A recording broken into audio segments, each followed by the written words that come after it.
Hi, my name is Jasmine and I am an 8th grader at Shanghai American School. I, along with another 15 students, were fortunate enough to join a program called Microcampus.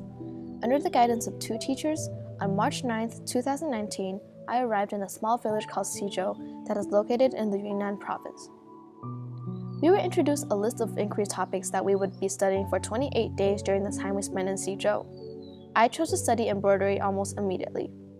I am satisfied by the process of working on a product and finishing it gradually. So, through 3 months of working through 3 of the phases that would prepare us for our journey in Microcampus, I became passionate to learn more about the art of embroidery and how the styles compare in Xizhou.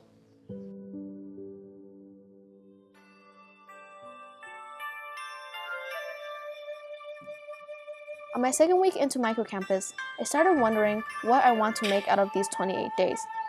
I came up with this thesis statement: in order to compare the embroidery styles in Xizhou, I would design a product, choose a material, and create the piece.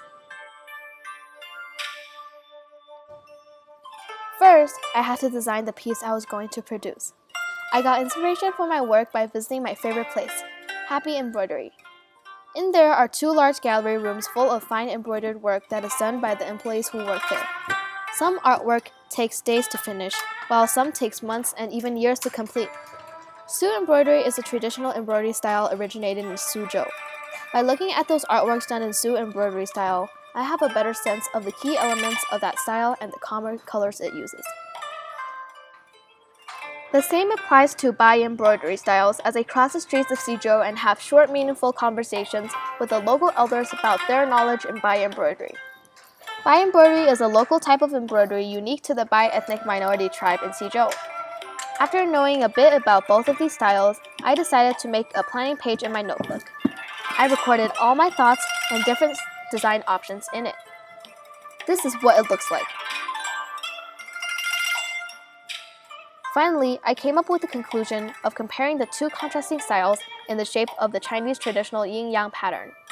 The yin section of the pattern on the right was done in suit embroidery style, and the yang section on the left is done with Bai embroidery style.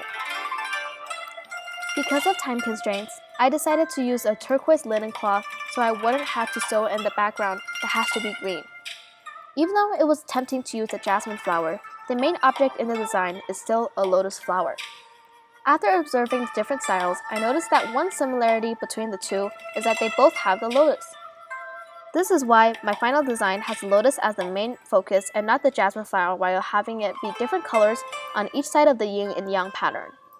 I designed the overall look like that to follow my thesis statement, which allows me to compare the 2 styles through my final product. Secondly, I had to choose the appropriate materials for my piece with my knowledge about embroidery. When exploring materials of my embroidered work, I noticed that there is a connection between the style of embroidery and the materials used to produce it. Through the guidance of my big questions, I learned that Bai minority embroidery is produced with mostly cotton and linen materials, while suit embroidery is produced almost always with fine silk.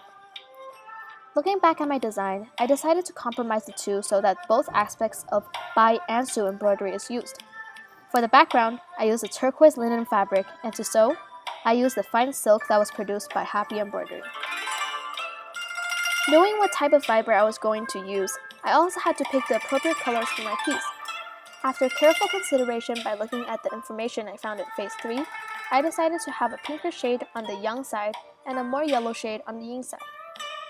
After a couple conversations with experts, I learned that both styles prefer warm colors to convey a feeling of warmth to customers. However, Bai embroidery tends to exaggerate features and have all flowers be a hot pink color.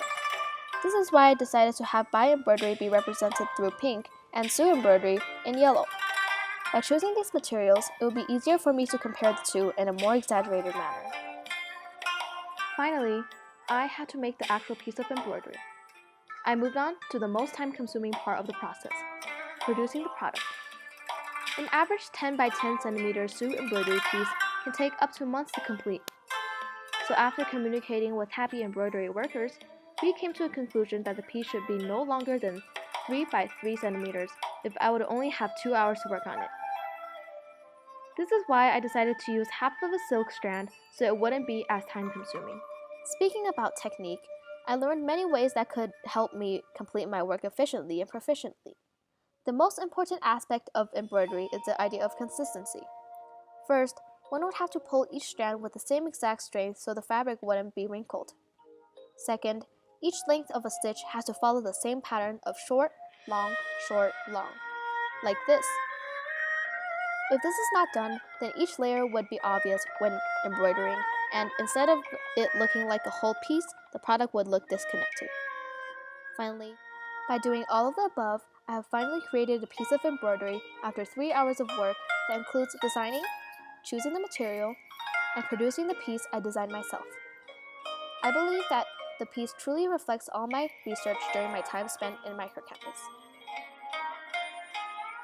This is what my final product looks like.